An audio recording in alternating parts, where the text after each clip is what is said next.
రాములూరి పెళ్లికి సిద్ధమవుతున్న గోటి తలంబ్రాలు. దక్షిణ అయోధ్యగా పేరుగాంచిన భద్రాద్రి సీతారామచంద్రస్వామి వారి కళ్యాణ మహోత్సవానికి అవసరమైన గోటి తలంబ్రాలను ఒలిచే కార్యక్రమాన్ని రథసప్తమి రోజున ప్రారంభించిన మహిళలు. భద్రాద్రి కొత్తగూడెం జిల్లా చెర్ల మండలంలోని చెర్ల మహిళలకు అరుదైన గౌరవం దక్కింది. రఘు థియేటర్ పెద్దబావి సెంటర్లో గల బతుకమ్మ తల్లి గద్దె వద్ద మహిళలు శ్రీరామనామం జపిస్తూ గోటితో ఒలిచే కార్యక్రమాన్ని చేపట్టారు.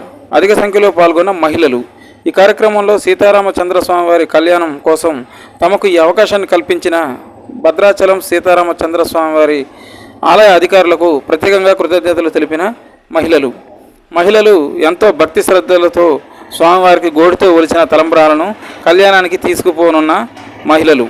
మన ప్రజాగొంతుగా న్యూస్ రిపోర్టర్ చెర్ల.